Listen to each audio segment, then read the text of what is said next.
وسلم وبارك عليه وعلى آله.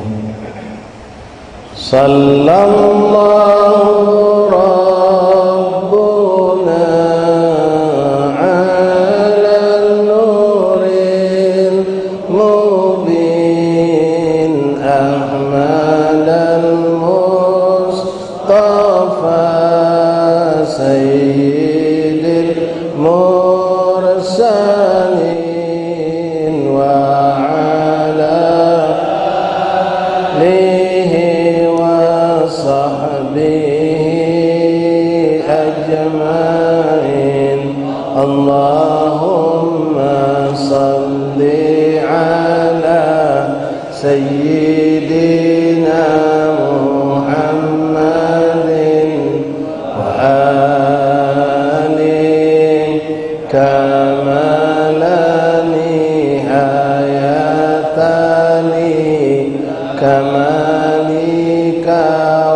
وعدد كماله.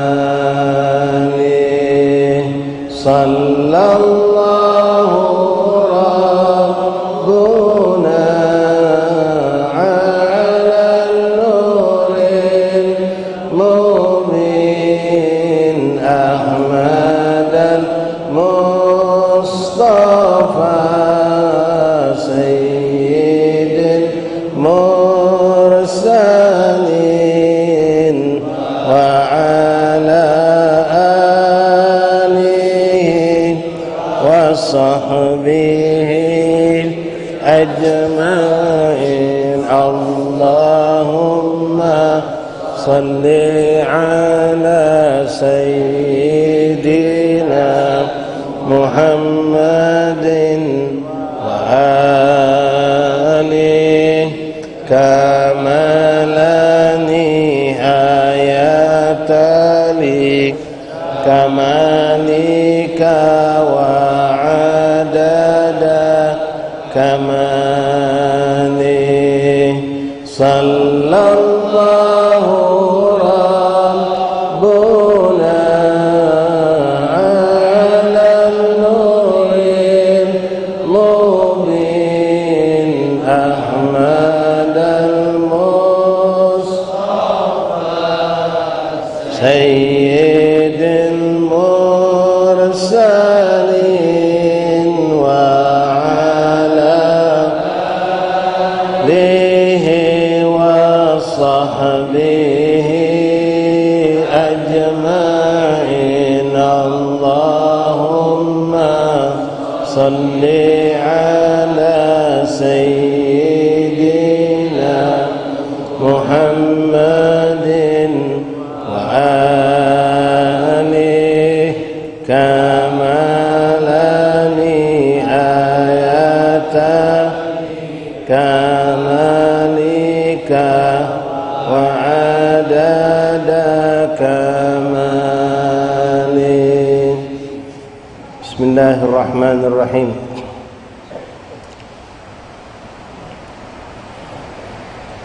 الحمد لله رب العالمين حمدا شاكرين حمدا ناعمين حمدا يوافي نعمه ويكافئ مزيده. يا ربنا لك الحمد كما ينبغي لجلالك الكريم عظيم سلطانك. اللهم صل وسلم وبارك وكرم على سيدنا مولانا محمد وعلى آل سيدنا مولانا محمد الفاتح لما أغلق والخاتم لما سبق ناصر الحق بالحق والهادي إلى صراطك المستقيم وعلى آله وصحبه حق قدره ومقداره العظيم. نوينا التعلم والتعليم والإفادة والاستفادة والنفع والانتفاع وتذكر التذكير الحث على التمسك بكتاب الله وسنة الرسل والدعاء إلى الهداية والتلالة للخير ابتغاء مرضات الله والقرب والثوابه. اللهم أغننا بالعلم وزينا بالحلم وأكرمنا بالتقوى جملنا بالعافية يا أرحم الراحمين. اللهم جملنا بالعافية والسلامة حققنا يا ربنا بالتقوى مع الاستقامة وأعذنا من مجيبات الندامة يوم القيامة. يا حافظ احفظنا ثبتنا مع الثبات اللهم ثبتنا على الحق والهدى اللهم يا من وفق أهل الخير وأعانهم عليه فقنا اللهم للخير وأعنا عليه وصلى الله على سيدنا محمد وآله وصحبه وسلم الحمد لله رب العالمين. Ma'asyiral ikhwan hadirin jamaah Majelis Taklim Masjid Tawang Kidul rahimani rahimakumullah. Assalamualaikum warahmatullahi wabarakatuh. Alhamdulillah, thumma alhamdulillah, thumma alhamdulillah, lakal hamdu syukra wa lakal mannu fadla wa anta rabbuna haqqan wa nahnu abiduka ridha. Alhamdulillah, segala puji bagi Allah Subhanahu wa taala yang kembali mengumpulkan kita di majelis yang penuh berkah ini, di waktu yang penuh keberkahan, bainal isya'ain, di masjid yang penuh dengan keberkahan. Dalam keadaan sehat walafiat kita dipilih Allah, dikumpulkan lalu dimuliakan oleh Allah Subhanahu wa taala. Lakal hamdu syukra ya Allah. Ikhwani rahimani rahimakumullah, alhamdulillah tempat terasa kita sudah berada di penghujung daripada bulan Muharram, yang mana tinggal beberapa hari lagi kita akan masuk pada bulan Shafar yang penuh berkah. Dhafarul khair. Dhafar makna beruntung. Kalimat Shafar digeser dengan ucapan dengan zafar, diganti shad dengan dha oleh para ulama dengan menyebut Shafar itu dhafar, dikarenakan adanya image atau suatu pemikiran yang salah yang dipegang oleh orang-orang jahiliyah dari sebelum Rasulullah sampai datangnya Rasulullah, dan subhanallah ungkapan anggapan ini pun terus masih ada walaupun di zaman kita sekarang, yang menganggap bulan Shafar adalah bulan yang sial, bulan buruk. Masih ada di kalangan umat Islam, terutama di daerah Jawa itu lebih kental lagi masalah ini. Walaupun di Palembang juga masih ada sekelompok orang yang meyakini bulan Shafar bulan bala, bulan tidak baik, bulan buruk, yang mana mereka akhirnya tidak mau melakukan hal-hal yang penting seperti menikahkan anak, jangankan ngawin ke nganter-anteran beda mau, memulai usaha mereka tidak mau, membuka rumah baru tidak mau, macam-macam yang mereka anggap penting tidak mau mereka lakukan di bulan Shafar. Padahal bulan Shafar adalah bulan yang sama seperti bulan lainnya, penuh dengan keberkahan. Maka untuk itu ulama sebagian menyebutkan dengan menekankan makna Shafar itu dengan sebutan dhafar. Dhafar itu artinya beruntung, sukses. Dhafarul khair, bulan Shafar yang penuh berkah. Nah, kita harus meyakini karena Rasulullah SAW sendiri ikhwan telah menafikan atau membuang, menepiskan anggapan yang dulu ada di jahiliyah yang menempel pada umat Islam pada zaman itu, yang meyakinkan Shafar bulan buruk, bulan bala, itu sudah dilarang oleh Rasulullah. Bahkan Rasulullah SAW sendiri bukan hanya melarang, tapi beliau melakukan suatu sikap perbuatan yang sangat-sangat menunjukkan kepada orang untuk meyakinkan umat pada zaman dahulu, zaman itu dan sampai hari ini, kalau bulan Shafar itu bukan bulan bala, bukan bulan buruk, tapi bulan berkah. Dengan apa? Beliau menikahkan putrinya yang tercinta, Sayyidatuna Fatimah Zahra binti Rasul dengan Imam Ali bin Abi Thalib, dinikahkan di bulan Shafar. Jadi kalau ada masih ada orang di kalangan kita yang beranggapan Shafar bulan buruk, tidak bagus untuk ngawinkan anak, kalau dia memang tidak tahu tentang perihal yang kita sampaikan tadi, bahwasanya Rasulullah melarang, bahkan Rasulullah menikahkan putrinya, itu perlu dikasih tahu agar dia menghilangkan anggapan tersebut. Tapi kalau sudah tahu masih tetap berpendapat seperti itu, sementara Nabi dengan lisan dan perbuatannya sudah menekan ke kita untuk jangan mempercayai bulan Shafar, masih kita percaya juga Shafar bulan buruk. Nah ini na'udzubillah, takutnya tidak diakui Nabi sebagai umatnya.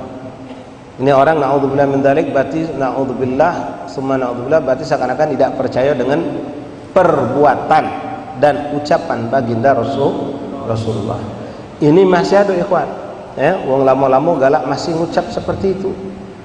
Kalau kita nak melakukan satu kebaikan, nak kawin, kalau beliau tahu itu bulan Shafar, langsung dilarangnya. Jangan, bulan Shafar tak bagus, cari bulan lain be, maju ke bulan Maulid. Bulan Maulid setelah bulan Shafar. Kalau tidak, kamu gawe ke bulan Muharram. Jangan bulan Shafar, tak bagus ngawin ke budak. Kadang-kadang tambah dengan macam-macam embel-embel, pendek, jodoh lah, segala macam lah. Padahal hal itu tidak ada dalam Islam. Bahkan Rasulullah sekali lagi menegaskan kita tidak boleh percaya tentang perihal itu. Dengan lisan beliau melarang, dengan ucapan beliau melarang, dan dengan perbuatan beliau mencontohkan kalau bulan Safar bulan berkah. Ikhwani rahimani rahimakumullah.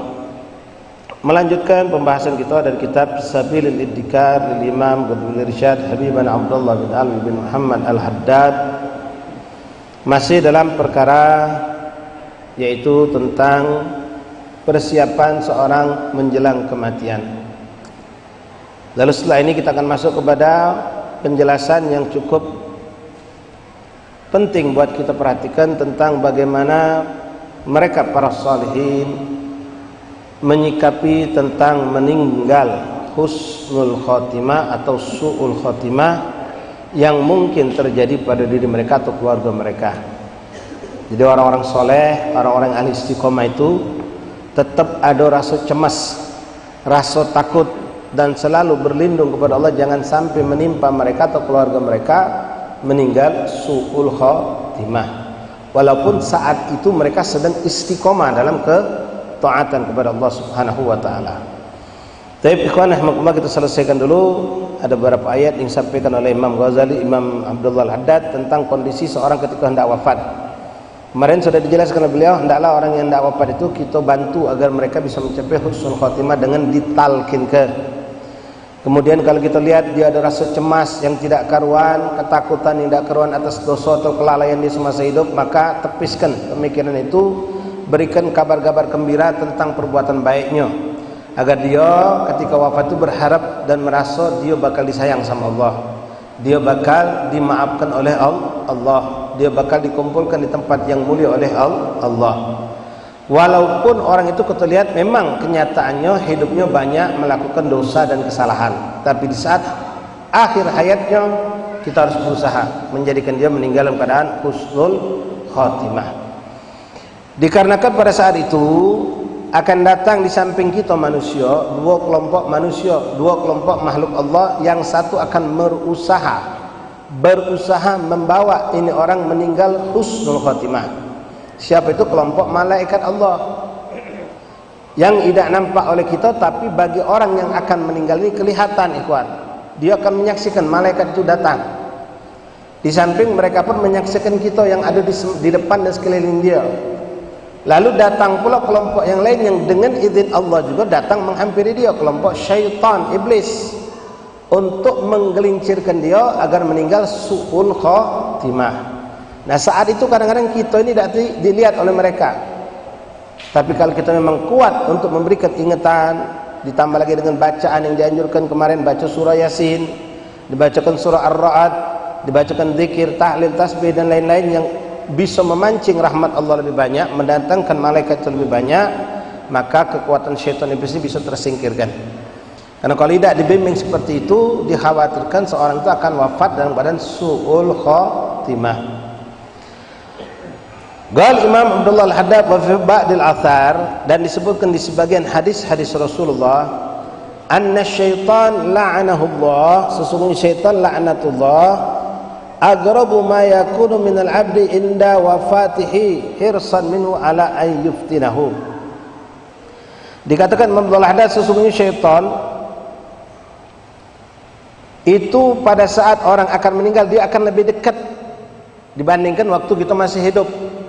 Dia akan berani lebih mendekat kepada kita untuk menggelincirkan kita, menggoda kita dengan hal-hal yang seperti membuat kita dapat harapan tapi bukan dari Allah. Syaitan itu menggoda seperti Dajjal nanti kalau akhir zaman muncul, memberikan harapan kalau dia bakal memberikan kenikmatan, ketenangan, kenyamanan dan keselamatan, tapi dengan versi syaitan. Karena saat orang meninggal akan wafat itu, kalau orang itu memang tidak memiliki amal soleh yang banyak, tidak termasuk kategori orang yang baik, dia akan begitu tipis imannya, dia akan gampang tergelincir dan terikut dengan gangguan godaan syaitan. Sebagaimana difirmankan dalam Al-Quran, a'udzubillahi minasyaitonir rajim, innama sultanuhu 'alal ladzina yatawallawnahu wal ladzina hum bihi musyrikun. Wa qala ta'ala yuthabbitullahu alladhina amanu bil qawli tsabit fil hayatid dunya wa fil akhirah wa yudhillullahu adh-dhalimin wa yaf'alullahu ma yasha. Ini dua ayat menunjukkan tentang perihal tadi, ikhwan. Innama sultanuhu 'alal ladzina yatawallawnahu wal ladzina hum bihi musyrikun. Sungguhnya Allah yang akan menolong hamba yang digoda oleh syaitan tersebut, dan hanya orang-orang yang tergelincirlah yang akan masuk dalam kelompok orang-orang yang musyrik, meninggal dalam keadaan su'ul khatimah. Dalam ayat lain Allah menegaskan yutsabbitullahu alladzina amanu bil qawli tsabit. Allah akan memantapkan orang-orang yang beriman dengan ucapan yang mantap, mengucapkan kalimat la ilaha illallah di akhir hayat mereka di dunia, wa fil akhirah, dan di akhir hayat mereka. Wa yudhillullahu adh-dhalimin, dan Allah menyesatkan orang-orang yang zalim. Wa yas'alullahu ma yasha, dan Allah berbuat dengan apa yang Allah kehendaki. Wallahu alam, sadaqallahul azim. Nah, sekarang perhatikan ikhwan, nasihat dari kami dan kita semua.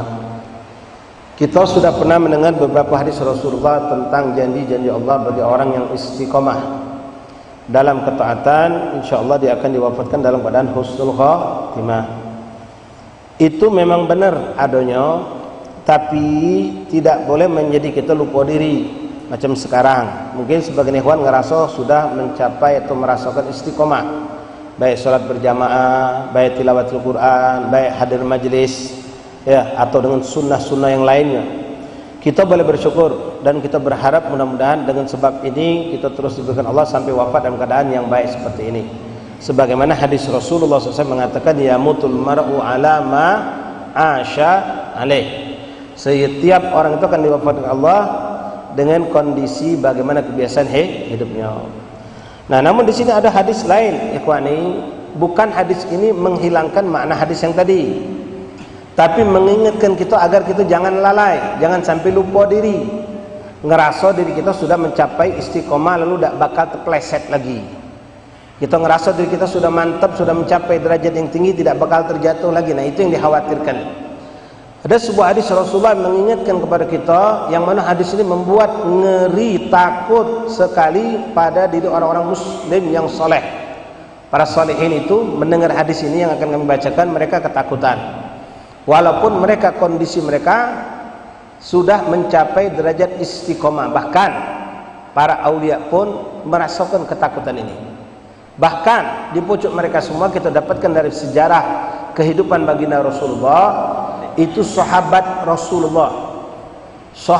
Rasulullah yang sudah dijamin oleh Allah lewat Al-Quran atau lewat hadis-hadis Rasulullah mereka pasti masuk surga, seperti asyara mubasysyirina bil jannah, seperti ashabul badar, ashabul uhud, ashabul baitur ridwan. Itu ribuan jumlah mereka kalau di total.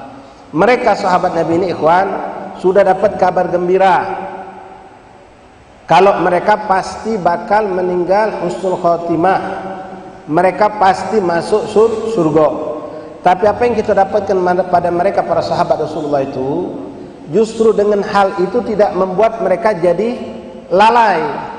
Sudah ada jaminan Rasulullah kalau mereka masuk surga, mereka tidak berleha-leha. Justru mereka lebih hebat dalam berbuat amal soleh, lebih takut dalam melakukan keburukan, padahal sudah ada jaminan. Nah, kita ini belum ada jaminan. Kita belum ada jaminan, cuma kita berhusnuzon, berharap, berdoa dan berusaha. Maka ini jaminan tidak didapatkan oleh kecuali mereka yang sudah dapat jaminan seperti sahabat Rasulullah. Bahkan kita hati-hati, bukan nak ngecikkan wali, kita menyapai derajat wali pun tidak. Cuma seorang wali pun boleh jadi akan tergelincir kalau mereka tidak mendapatkan pertolongan dari Allah. Kalau sampai seandainya mereka tertipu dengan muncul sifat ujub misalnya, atau hurur dan lain-lain. Mari simak ini hadis, ikhwani rahimani rahimakumullah. Wa qad ishtadda khawfas salaf salih. Sungguh telah sangat merasa takut mereka para salafun salihun, orang-orang soleh yang dibicarakan oleh Imam Haddad, bukan wong biasa pecah kita. Rahimahullah min su'il khatimah. Sungguh sangat ketakutan mereka para solehin itu kalau sampai mereka mendapatkan meninggal dunia dalam badan su'ul khatimah. Padahal mereka orang-orang soleh, orang yang takutnya sama Allah luar biasa, ibadahnya luar biasa. Mereka punya keistiqomahan yang sangat tinggi, tapi masih tetap merasa takut kalau sampai meninggal su'ul khatimah. Ikhwani rahimani rahimakumullah, Imam Haddad mengatakan walahum fi dzalika akhbarun wal hikayat. Mereka itu sangat banyak cerita-ceritanya bagaimana mereka takut kalau sampai meninggal su'ul khatimah. Yatulu dzikruha wa qad warada fi dzalika yaqtadil khauful baligh. Sangat banyak cerita tentang mereka itu. Bahkan ada di antara mereka sampai kita lihat begitu sangat ketakutan itu muncul pada diri mereka. Bahkan ini terjadi pada Rasulullah. Pernah Rasulullah SAW mengatakan, ikhwani, seandainya aku dijanjikan meninggal dalam gugur jihad fisabilillah di depan rumahku, lalu aku dijanjikan meninggal husnul khatimah di dalam kamarku, makna hadis ini kurang lebih, maka aku lebih memilih meninggal husnul khatimah di dalam rumahku ketimbang meninggal dalam fisabilillah. Tapi tidak disebutkan husnul khatimahnya. Kenapa? Kata Rasulullah SAW, aku tidak tahu sampai dah aku ke sana. Dan dalam perjalanan menuju ke depan rumah itu, apakah aku akan tetap dalam keadaan ini? Sebenarnya untuk Nabi hasya wa kallah, tidak mungkin itu terjadi pada Rasulullah.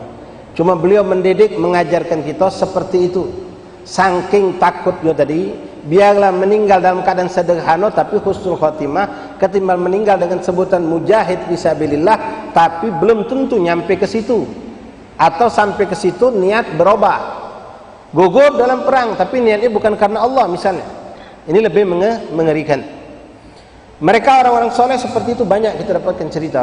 Mereka yang sudah beribadah hebat tapi meninggal su'ul khatimah, sangat mereka takuti. Antum mungkin masih masih ingat cerita Imam Ghazali ketika beliau terkenal, Imam Syekh Abdul Qadir Jailani, Syekh Abdul Qadir Jailani, kibar aulia, sultanul aulia pada zaman beliau kutub zaman, pemimpin para wali. Beliau kalau ceramah itu bisa dikatakan hampir semua orang yang mendengar ceramah beliau menangis, dan tidak sedikit yang jatuh pingsan. Bahkan terkadang ada yang sampai wafat ketika mendengar ceramah dari beliau Syekh Abdul Qadir Jailani. Ketika itu datang seorang gerobahnya, dia ada yang mengatakan putra beliau. Mungkin putra beliau ini selama ini tidak duduk sama beliau, mungkin belajar di lain tempat, lalu beliau dihadirkan menyaksikan. Beliau perhatikan ucapan abahnya ini biasa-biasa baik, tapi kok sampai uang ada yang nangis hebat, bahkan ada yang pingsan. Perasaan biasa-biasa baik jadi. Akhirnya diberikanlah kesempatan untuk dia untuk ceramah. Dia ceramah dengan persiapan yang sangat matang. Dia bawakan ayat-ayat suci Al-Quran dengan segala cara yang hebat. Hadis Nabi dibawakan dengan hebat. Cerita hikayat dia sampaikan. Subhanallah, wong yang dengar biasa-biasa baik. Padahal dia luar biasa nyampe ke ceramah tadi. Selesai dia ceramah, baru Syekh Abdul Qadir Jailani tampil. Begitu Syekh Abdul Qadir Jailani tampil tegak, orang langsung melihat beliau menunduk kepala galau. Lalu beliau menyampaikan beberapa kalimat yang sangat sederhana. Kalimat itu kurang lebih beliau mengatakan, ibu memasak ayam. Ayam itu sudah selesai dimasak, ditaruh di atas meja, diambil oleh kucing, hilang. Nangis galau pak, beribu manusia itu, bahkan ada yang pingsan. Bingung budak muda ni, apa dia aneh? Apa dia yang hebat dari cerita ini? Ibu masak ayam, ayam dimasak dengan begitu lezat, selesai dimasak taruh pojok meja, ada kucing ngambilnya gawat belagi hilang. Pingsan, berpuluh manusia pingsan, ribuan manusia nangis. Dia bingung, kok macam ini hebatnya? Apa dia ini, cerita apa? Dia tak nyambung ikhwan, karena beliau tidak memiliki rasa khauf seperti yang hadir itu. Lalu dia penasaran, nanya sama si kawan, ngapa manusia ini sampai nangis galau, berdegung, nangis hebat, bahkan sekian puluh manusia pingsan. Kau tak paham apa juang yang ditegur tadi itu? Tak paham apa? Ceramah itu, Syekh Abdul Qadir ceramah itu, tak paham kau. Ya biasa baik cerita tentang cerita masa ayam. Ujung kau ini tertutup hati kau. Kau tak paham itu tuh gambarkan amal ibadah yang kita lakukan dengan sepanjang hidup kita lakukan dengan begitu indah, begitu cantik. Setelah kita selesaikan ternyata hilang. Entah dengan ujub, entah dengan riya, entah dengan kibir. Itu maksud ceramahnya itu. Wong ini wong awam ngerti galau, nyambungnya ke situ galau. Jadi muncul rasa takut sehingga mereka nangis. Takut kalau amal ibadah mereka bertahun-tahun di akhir hayat mereka meninggal dalam keadaan naudzubillah su'ul khatimah. Antum mungkin masih ingat cerita tentang Imam Atta, bukan Imam Atta'illah Sakandari, Sahibul Hikam, bukan, ada lagi. Ini sering kami bawa ke cerita. Beliau seorang wali yang soleh. Beliau ini di akhir hayatnya senang berkholwat. Sepanjang hidupnya ibadah, dakwah, segala macam beliau lakukan dalam kesolehan. Terkenal sebagai minas salihin, wong soleh, istiqomah. Beliau ini punya pekerjaan sebagai sumber rizki beliau jadi tukang jahit pakaian. Jadi tukang jahit pakaian. Jadi beliau menjahit pakaian, beliau beli bahan, lalu jahit. Setelah jadi baju beliau bawa ke pasar, dijual ke toko pakaian. Lalu laku, beliau belikan dari duit itu bahan pokok makanan kebutuhan dia untuk sekian hari atau sekian minggu, sehingga beliau bisa tidak mikir lagi nyari duit, khusyuk ibadah kepada Allah dengan bekal tadi. Suatu hari beliau berpikir pengen menikmati ibadah yang lebih lama. Lalu beliau berpikir kalau lebih lama butuh makanan persiapan lebih banyak. Maka beliau pun berpikir untuk membuat satu pakaian yang lebih cantik. Lalu beliau pergi ke pasar. Beliau cari bahan pakaian yang paling cantik, termasuk ukurannya, harganya bagus, mahal. Lalu beliau bawa pulang, beliau berpikir untuk membuat model apa yang paling cantik. Terlintas di pikirannya, lalu dipotongnya, dijahitnya. Dengan begitu kehati-hatian beliau jahit itu pakaian, karena bahannya mahal. Dan beliau berharap pakaian ini akan laku dengan harga yang mahal. Siang malam beliau jahit dengan sebegitu keindahan, dengan begitu kehati-hatian, sampai jadilah pakaian itu begitu cantiknya, kawan. Cantik baju ini. Sampai dia yang buat pun takjub, alangkah bagusnya ini baju. Pasti bakal laku mahal. Tujuannya bukan duit. Kalau laku mahal, duitnya banyak, aku bisa membeli bekal makanan yang lebih banyak, sehingga aku tidak lagi akan sibuk mencari rezeki di luar. Aku bisa konsen ibadah kepada Allah. Kebutuhan keluarga sudah siap untuk sekian hari, sekian minggu. Dengan rasa harap yang begitu hebat, beliau bawa pakaian tadi, ikhwan, kepada tukang pakaian yang biasa dia titip, biasa beli. Pakaian ini beliau yakin akan diterima dengan harga yang tinggi. Dibawanya lah kepada penjual pakaian tadi. Begitu sampai di situ, diberikannya ini pakaian yang belum pernah aku buat kecuali baru sekarang. Ilah cantik, indah, bagus, belagak. Pasti kau galak ngembeknya, dan pasti kau akan beli dengan harga yang mahal. Mana kata pedagang itu? Diterimalah Pak bungkusan itu. Pas dibuka, dijingoknya oleh pedagang tadi. Dijingoknya, dibulak baliknya, dijingoknya bagian jahitannya, luarnya, dalamnya, semuanya. Ini Syekh Atta ini berharap pasti dibeli dengan harga yang mahal. Subhanallah, di mata pembeli baju ini pakaian tidak menakjubkan, biasa-biasa baik, bahkan dilihat seperti ada aibnya. Jadi pedagang ini ngomong setelah jingoknya, aku belum nak ngembeknya katanya. Tak pula menakjubkan baju ini. Kupandang ini baju biasa baik. Dibungkusnya, masuknya lagi ke kantong, dibaliknya. Nah, minta maaf, aku tak ada ngembeknya. Begitu menerima barang dibalikkan Pak, dijingoknya, di peluknya, nangis. Syekh Atta ini nangis, hebat nangis. Yang pedagang ini kebingungan, nah ngapa nangis ini? Pernah dulu ditolak baju, tak nangis, ngapa ini nangis? Hebat pula nangisnya. Sampai pedagang ini tak kelemahan, ini sudah sini kumbek. Sini kumbek, berapa kau nak kubayar? Kata Atta, Syekh Atta mengatakan, tidak. Jangan kau maksa ke dia. Tapi kau nangis macam itu. Aku nangis bukan karena kau tak galak beli. Cuma aku tadi terbayang ketika engkau menolak pakaian yang sudah aku buat dengan begitu indah, begitu hati-hati, dan aku berharap kau terima dengan nilai yang tinggi. Aku berpikir, mana kalau itu yang terjadi pada amal ibadahku selama ini, yang kulakukan bertahun-tahun dengan hati-hati, dengan begitu indah, begitu semua kulakukan, tapi di akhirat kelak ditolak oleh Allah. Apa jadinya aku? Kalau seandainya seluruh amal ibadahku di yaumil qiyamah ditolak oleh Allah, seperti kejadian kau menolak pakaian yang kuanggap akan kau terima. Nangis pula pedagang itu, Pak. Ya. Nah, ini contoh orang-orang yang punya sifat khauf, punya sifat rasa takut yang sangat. Kita mengenal di sini Muhammad mengatakan banyak cerita mereka itu. Sekali lagi cerita yang ketiga, ikhwan. Kita mengenal, ini buat nasihat untuk orang-orang yang sekarang lagi semangat-semangat nyari jabatan, Pak. Kita siapa yang tidak kenal tentang Sayyidina Umar bin Khattab radhiyallahu an. Jangan ditanya tentang rasa takwa, rasa takutnya sama Allah luar biasa. Sampai Rasulullah pernah mengatakan, seandainya setelah aku masih ada kenabian yang dipilih Allah, maka Umar itu berhak menjadi nabi. Rasul mengatakan saking takutnya Umar bin Khattab radhiyallahu anhu kepada Allah, syaitan itu takut sama dia. Tidaklah Sayyidina Umar melewat satu jalan, kalau syaitan kalau tahu ada Umar lewat situ akan mencari jalan lain. Tak berani ketemu dengan Sayyidina Umar. Ketika beliau menjadi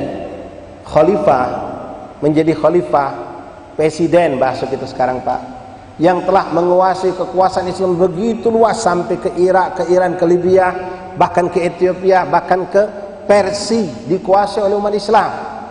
Mesir, Jazirah Arab itu sudah 80% sudah dalam Islam, bahkan nyebrang ke Ethiopia, ke Afrika, sampai ke Eropa, Islam sudah masuk. Itu Sayyidina Umar pernah berkata, ikhwani, seandainya saat ini beliau ada di Madinah, di ibu kota, di Irak sana, kata beliau, di Irak sana ada seekor onta terjungkel gara-gara kakinya terpelosok lubang yang ada di jalanan di kota Irak sana, di negeri Irak. Demi Allah, aku yang bakal dituntut di yaumil qiyamah. Dengar ikhwan, Lembang berapa ribu bolongan ada jalanan, berapa kesusahan kita dapatkan, tapi pemerintah kita nyantai lah, tak ngasih punya dosa dia. Lubang di sana, lubang sudah selesai gawe, tutup dikit, berapa banyak mobil terjungkel, motor terbalik, tak pernah dia ngobrol itu. Cobalah dengan cerita Sayyidina Umar ini. Seandainya di Irak sana, beliau ada di Madinah, cuma Irak itu dalam kekuasaan beliau, ada seekor onta terjungkel gara-gara kakinya terpelosok lubang yang ada di jalanan, aku yang bakal dituntut Allah yaumil qiyamah. Sallallahu alaihi wasallam. Bukan lemak nak jadi pejabat, nak jadi pemimpin tu, jangan ngambil lemaknya baik. Ini PKK. Ya. Segala kemaksiatan yang ada perizinan balik ke kita, kalau dosanya itu bukan lidah. Janganlah das menikmati yang sifatnya nikmat dunia saja, kebanggaan, kejayaan, fasilitas. Naudzubillah. Dengar ini, apa yang dikatakan oleh Sayyidina Umar bin Khattab. Anda pernah dengar cerita Sayyidina Umar bin Abdul Aziz, khalifah adil yang cuma memimpin negeri Islam saat itu cuma beberapa tahun, tapi bisa menjadikan dunia ini terbalik 180 derajat, dari kefasikan, kefasatan menjadi baldatun thayyibun wa rabbun ghafur, menjadi negeri Islam yang makmur di mana-mana dalam keadaan aman, nyaman, tentram. Sampai di zaman Khalifah Umar bin Abdul Aziz ini, wong nak keluar ke zakat bingung, ngapo dak kating miskin. Bahkan diistilahkan sampai dikatakan tidak ada hewan yang berantem berebut makanan. Di zaman beliau saking adilnya. Itu bagaimana beliau saat menjadi pemimpin. Ini khauf, rasa takutnya sama Allah luar biasa. Padahal beliau orang yang sangat soleh, bahkan dikatakan sepakat ulama beliau adalah wali min auliyaillah, seorang pemimpin negeri, presiden atau gubernur lah jabatan itu, tapi beliau seorang wali Allah. Beliau itu ikhwan rahimakumullah, mungkin ini pun sudah kita sering dengar ceritanya. Pernah suatu malam sedang bertugas di ruangan kantornya, pakai lampu zaman dulu bukan listrik, lampu pakai minyak, mungkin entah minyak zaitun, entah minyak apa, yang jelas zaman dulu pakai minyak, dihidupkan itu. Beliau di kantornya malam hari sedang ngurusi urusan umat, maka beliau pakai itu lampu. Lampu. Di saat itu ngetok pintu anaknya, pengen ketemu dengan abahnya. Maka beliau bertanya kepada anaknya, "Nak, kau ini nak ketemu sama aku urusan keluarga, urusan pribadi atau urusan umat?" Maka sang anak mengatakan, "Tidak, Abah, ini urusan keluarga, urusan pribadi, bukan urusan negara, bukan urusan umat." "Oh, ya sudah, tunggu dengar," kata abahnya. Apa yang dilakukan? Dimatikannya lampu-lampu itu. Lampu-lampu tadi dimatikannya. Anaknya terkejut, ingat dulu, ngapa gelap? Lalu abahnya buka pintu, gelap, nyuruh masuk. Bang, apa gelap? Tadi ada lampu. Uji abahnya, aku tadi lagi begawe ngurusi umat. Yang kupakai itu lampu punya negara. Sekarang kau nak datang ketemu aku urusan keluarga, tak boleh pakai lampu itu. Jadi ku mati ke? Sallallahu alaihi wasallam. Ini waroknya mereka, takut. Sifat warok itu muncul dari rasa takut. Dan sekarang sulit mendapatkan yang seperti itu. Walaupun insya Allah masih ada. Ya mungkin di lingkungan RT, lingkungan RW masih kita dapatkan orang-orang yang takut ya menggunakan hak milik yang bukan milik mereka untuk kepentingan pribadi atau keluarga mereka. Nah ini orang-orang soleh yang punya sifat seperti itu. Ya mereka orang-orang soleh. Ikhwani rahimakumullah, orang-orang soleh tersebut Imam Haddad merasakan rasa takut yang luar biasa kepada Allah Subhanahu Wa Taala. Di saat mereka mendengar hadis-hadis Rasulullah, di antaranya minha mislu qauli alaihi salatu wassalam, fawalladzi la ilaha ghairuh, dalam hadis fawalladzi biyadihi binafsi, demi Allah, artinya demi zat yang jiwaku berada di tangannya, demi zat yang tidak ada Tuhan selainnya, yaitu Allah, demi Allah, inna ahadakum la ya'mala bi amali ahli jannah hatta ma yakunu bainahu wa bainaha illa dhira' fayasbiqu alaihi alkitab fayamala bi amali ahli an-nar fayadkhuluha, na'udzubillahi min dzalik. Wa inna ahadakum la ya'malu bi amali ahli an-nar hatta ma yakunu bainahu wa bainaha illa dhira' fayasbiqu alaihi al-kitab fayamala bi amali ahli al-jannah fayadkhuluha al-hadits. Orang soleh ikhwan mendengar hadis ini nangis ketakutan. Kenapa? Rasul mengatakan, Rasul bersumpah pula, demi Allah, kata Rasulullah, fawalladzi nafsi biyadihi, dalam hadis ini fawalladzi la ilaha ghairu, demi Allah, Tuhan tiada sekutu baginya, inna ahadakum, sesungguhnya ada seorang di antara kalian, la ya'malu bi amalil ahli jannah, dia sepanjang hidupnya melakukan perbuatan ahli surga. Uji kita ni 1000 betul, tak pernah terlihat melakukan suatu dosa atau kemaksiatan, amal ibadahnya soleh istiqomah, hatta sampai kita katakan mayakunu bainahu bainah illa dhira', sampai kita mengatakan oh ini wong ahli surga. Kalau kita tanya sekampung, oh itu wong surga beb, itu ahli surga beb, ngapo dari kecil tak pernah terjenguk melakukan hal yang buruk itu wong. Sampai dikatakan ma bainahu bainah illa dhira', sampai dikatakan surga itu tinggal selangkah lagi buat dia. Akan tetapi fayasbiqu alaihi kitab, ketentuan Allah yang dulu dituliskan waktu dia dalam perut uminya, waktu kita masih dalam perut ibu kita ditulis kita ini bakal menjadi ahli surga atau neraka. Kita tidak tahu, sampai hari ini pun kita tidak tahu, cuma kita melakukan perintah Allah yang diperintahkan kepada kita untuk tidak mendekati pintu neraka. Tapi finishnya, endingnya di mana? Wallahu a'lam. Dengan hadis yang kemarin kami sampaikan, itu bisyarah buat kita, kabar gembira, tapi jangan membuat kita lalai. Apa itu tadi? Hadisnya, yamutul mar'u ala ma'asha alaih, seorang akan diwafatkan Allah tergantung dengan kebiasaan hidupnya. Itu bisyarah, kabar gembira buat kita, tapi jangan membuat lalai. Dengar hadis ini.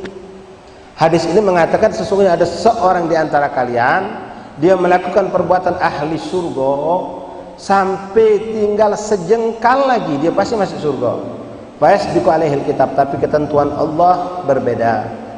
Apa ketentuan Allah? Ini orang ternyata dicatat sebagai ahli neraka, sehingga di akhir hayatnya dia melakukan satu perbuatan ahli neraka, di saat itu langsung diwafatkan oleh Allah Subhanahu wa taala. Nas'alullah al-afiyah salamah. Nah, cerita ini ada juga walaupun tidak sebanyak dari sebaliknya.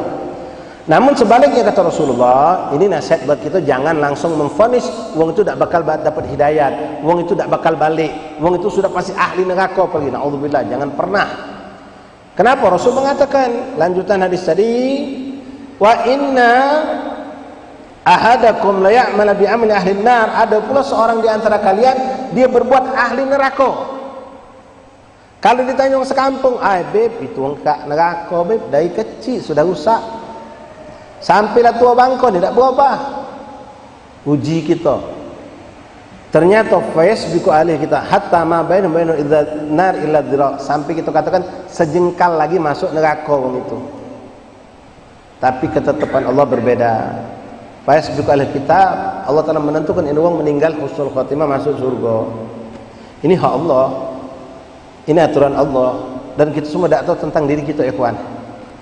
Cuma kita berharap dan berusaha untuk mencapai apa yang kita inginkan, yaitu mendapat letak di surganya Allah. Di akhir hayat orang itu, kata Rasulullah SAW, fayasbiqu alaihil kitab faya'mal bi ahli jannah, lalu dia berbuat amal soleh, amal ahli surga. Di akhir hayatnya dia tobat, dengan tobat itu dia taubat nasuha, lalu dia beramal satu amalan ahli khair, lalu diwafatkan Allah dengan amalan tersebut dan meninggal husnul khatimah masuk surga. Banyak yang seperti itu, ya. Bahkan ada orang yang memang sepanjang hidupnya kafir sepanjang, dari lahir sampai besar, bahkan memusuhi Islam, bahkan menyerang Islam. Ini ada dari zaman Nabi SAW sampai detik ini, zaman kita pun ada. Tapi di akhir hayat Allah menghendaki dia dapat hidayah. May yahdihillah falah mudhillalah, siapa yang dikehendaki Allah dapat hidayah, ada yang bisa mencegahnya. Allahumma la mani'a lima a'taita, tidak ada yang mampu mencegah apa yang Allah nak berikan. Dapat hidayah di akhir hayatnya, dia masuk Islam. Lalu dengan masuk Islam itu, lalu dia dengan segala apa yang dikorbankannya, diinfaknya di jalan Allah. Tak lama dari situ dia sakit, lalu wafat husnul khatimah. Boleh jadi dan sangat boleh untuk terjadi. Wong yang kemarin, sekarang banyak di zaman kita saksikan orang-orang yang hijrah, segala bentuk maksiat pernah digawe. Maaf, dari yang namanya membunuh, berzina, begal, mabuk, dan saya tanya lagi, bab maik minuman sudah pernah gawe tinggal. Bahkan dia sudah mengenal itu dari sebelum balik.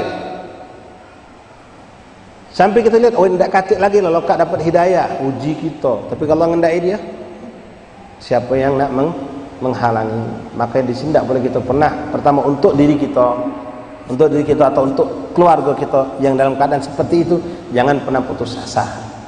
Terus minta dan berdoa kepada Allah. Siapa tahu Allah nakdirkan dia ini meninggalnya husnul khatimah. Nah, kita yang sekarang dikatakanlah, malah kita ini dikatakan, oh ini kita sudah istiqomah, jadi anak majlis sekian tahun, alhamdulillah tidak lagi ngawi ke pekerjaan yang buruk, gawe kita baik demi baik, baik dari baik, masya Allah. Jangan pernah lalai, astagfirullah, jangan pernah merasa diri kita pasti meninggal husnul khatimah. Jangan ke kita, mereka aulia Allah takut kalau sampai mereka tergelincir di akhir hayatnya. Apa dah ada dapat kita saksikan di zaman kita pun ada orang yang bahkan dikenal dengan ilmunya yang luas, alim, terpedaya karena betino lepas, terpedaya karena jabatan lepas, terpedaya karena duit lepas. Dan itu ada di zaman kita, dan setiap zaman muncul orang seperti itu. Walaupun alhamdulillah yang kita saksikan kondisi yang pertama, wong soleh meninggal su'ul khatimah itu lebih sedikit dibandingkan wong yang toleh, yang ahli maksiat lalu wafat dengan husnul khatimah. Lebih banyak kita dengar wong yang dulunya bejat, dulunya rusak, lalu hijrah meninggal dengan husnul khatimah. Itu alhamdulillah lebih banyak kita dapatkan. Nah, sekarang kita tidak tahu kan, ikhwan, waktu kita lahir dalam kandungan umi kita itu pas 4 bulan itu ditentukan sa'id atau saqi. Berapa banyak rezeki kita ditentukan oleh Allah. Kita bakal menjadi orang yang beruntung atau merugi, meninggal husnul khatimah sudah ditentukan Allah dalam perut umi kita, dan kita tidak tahu. Nah, saat ini pun kita tidak tahu apa yang Allah catatkan untuk anak, untuk antum sekalian, ikhwan. Tapi kita diberi bimbingan oleh Allah, ikuti jalan yang sini, jalan yang diridhoi Allah ini, walaupun endingnya terakhirnya kaget wallahu alam, kita tidak tahu. Jangan pernah berpikir kalau macam itu, siapa tahu kita ini meninggal husnul khatimah, cuma baik kita beramal soleh. Tak boleh ngomong macam itu. Atau ada orang yang berbalik pikiran, ya siapa tahu aku meninggal husnul khatimah, aku nak senang-senang dulu sekarang. Ini maksiat, hati-hati. Kau tidak tahu, kami tidak tahu. Tapi yang kita tahu adalah apa? Kita disuruh menjadi hamba Allah yang soleh. Jalankan. Sampai Imam Ahmad mengatakan, seandainya orang soleh itu dikabarkan kepada kita, Syukri, berhentilah kau berdakwah, berhentilah kau ngajar, berhentilah kau ibadah, ngapo kau tu sudah diketahui meninggal su'ul khatimah. Misal setan ngabarkan itu, apa kita? Kendaklah kau setan, aku tak peduli meninggal husnul khatimah, su'ul khatimah. Yang aku harus lakukan sekarang adalah menghambakan diri kepada Allah. Itu tugas aku. Yang menentukan meninggal su'ul khatimah itu Allah. Jadi seandainya diberikan seperti itu, macam antum sekarang, tahu tak rezeki antum? Allah sudah menentukan kan rezeki, tapi tahu tak rezeki kita besok berapa? Tak tahu. Maaf, rezeki bukan cuma nilai duit ya, yang antum makan minum lewat gratis, jajanan kawan, nafas yang kita miliki, itu rezeki kalau. Ya, kalau nanti berkata kami beb, kalau kami ini pegawai kantor, pegawai sama bos, sebulan sekian, tak nambah tak berkurang. Itu rezeki dari sekian banyak jenis rezeki, itu rezeki duit. Rezeki menghirup napas, rezeki dapat makanan di kondangan, di tahlilan, di macam itu rezeki kalau. Ya, sehat badan ini rezeki yang termahal. Nah sekarang hitungan rezeki duit baik, terutama kita yang pedagang. Misalnya yang bekerja tidak dalam kerjaan yang mantap, atau rezeki kita hitunglah, termasuk makan, dijajani uang, dijuk tetangga. Pernahkah antum tahu besok rezeki antum apa? Tak tahu. Ya, seandainya ada yang ngomong, sudahlah kau besok dah bakalan dapat rezeki. Besok kau sampai tidur tak bakalan kau dapat duit, tak bakalan dapat rezeki. Apa juga tu? Kendaklah kau, aku tetap nak nyari. Aku tetap nak nyari, tugas aku nyari rezeki. Perkara dapat itu ketentuan Allah. Tugas aku ditugaskan Allah wa Rasul untuk berusaha mencari rezeki. Nak dapat di mana, kapan dan berapa itu terserah Allah. Nah maka kita pun akan mengatakan seandainya nasallallahu alaihi. Ini ada dalam hikayat hadis Rasulullah dalam Riyadhus Shalihin, nanti bisa dapatkan. Ketika seorang hamba didatangi oleh iblis, oleh malaikat diutus Allah untuk mengatakan kepada seorang hamba yang menghambakan dirinya di depan Allah, ibadahnya luar biasa. Lalu malaikat itu menjelma sebagai seorang yang memberikan kabar kalau kau ini bakalan meninggal su'ul khatimah, kau bakal masuk neraka. Berhentilah ibadah. Untuk apa kau lanjut ibadah? Kau tuh meninggal bakal su'ul khatimah, masuk neraka. Apa jawab hamba Allah yang soleh ini? Aku tak peduli, itu hak Tuhanku. Aku punya kewajiban menghambakan diri kepada Tuhanku. Aku tetap nak ibadah, walaupun kalau yang kau katakan itu benar, aku tak peduli.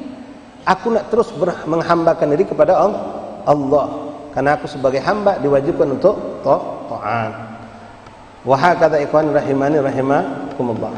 Jadi nasihat bagi diri kita, jangan pernah kita ngerasa jangankan maaf naudzubillah min dzalik ikhwan ya, untuk sampai finish naudzubillah meninggal su'ul khatimah.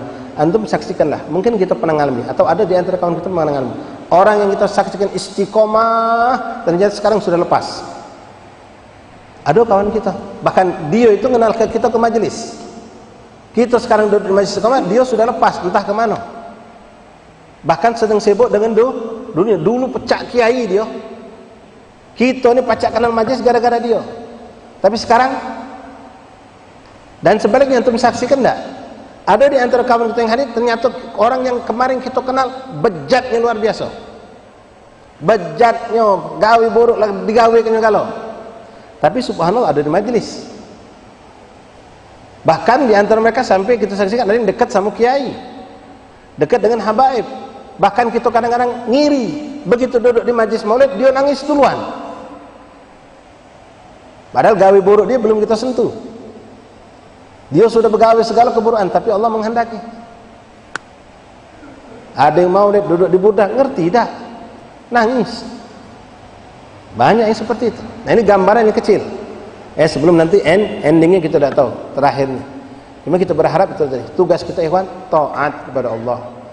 Jauhkan diri dari maksiat, jadikan hamba yang bertakwa.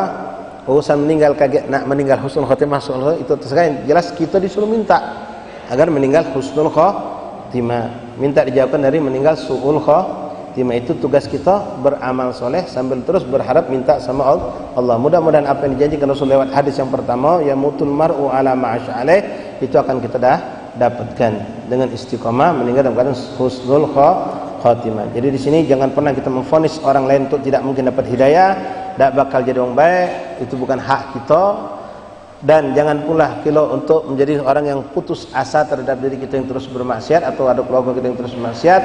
Teruslah husnuzan sangka baik sama Allah, berpinta kepada Allah agar mereka kembali ke jalan Allah. Kalau Allah menghendaki ikhwan, dalam sekedap mata orang bisa jadi orang soleh, ya, dan sekedap mata juga orang bisa menjadi orang yang toleh, ahli maksiat. Sekarang kita saksikan begitu banyak dalam kehidupan kita, ya, orang yang berbalik seperti itu. Jangan pernah mencelah. Hati juga ikhwan, jangan pernah kamu mencelah. Kalau yang ada orang dulu istiqomah, dulu jadi orang soleh, bahkan dia ulama, tato tergelincir.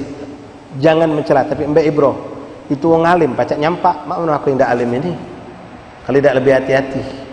Itu dulu istiqomah, bahkan aku kenal majlis lewat dia, bisa tergelincir. Gara-gara betino, gara-gara jabatan, gara-gara duit. Apalagi aku yang lemah yang baru ngenal majlis ini. Itu yang kita bisa sampai. Bukan kita justru ngecam dia atau justru kita nak ngasut diri kita lebih hebat. Dan apa yang anda dapatkan, antum dapatkan dalam keistiqomahan dalam taat. Hati-hati, jangan membuat kita lupa diri. Perjalanan kita masih panjang, kita tidak tahu di depan. Ya, boleh jadi ya, kadang-kadang banyak sebab ya kawan. Ya, orang bisa berubah gara-gara istri meninggal, gara-gara anak meninggal, gara-gara orang tua meninggal, gara-gara usahanya bangkrut. Iman ini melok goyang. Dan kita tidak tahu itu.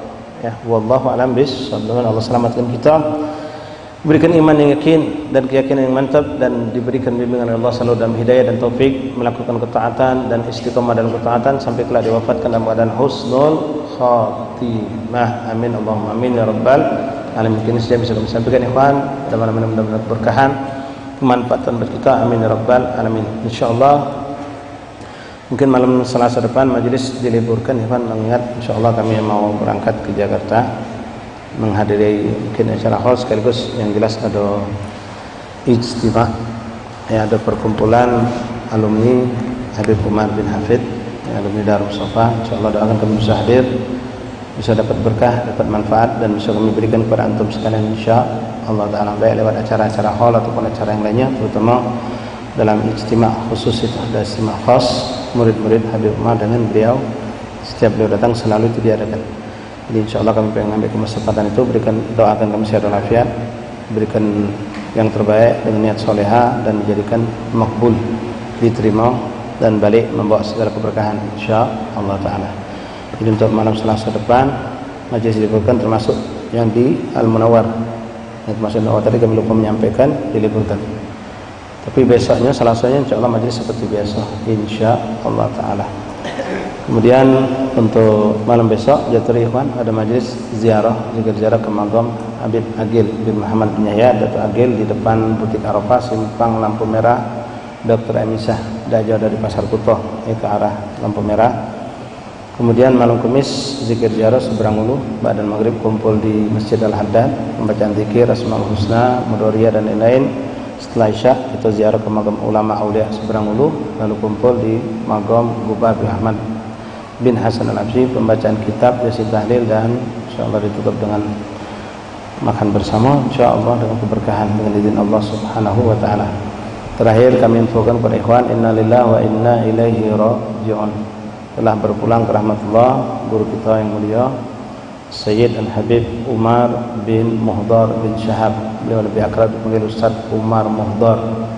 Beliau aslinya seberang Hilir di Sungai Bayah sama beliau, tapi setelah menikah beliau tinggal di seberang Ulu dan berdakwah.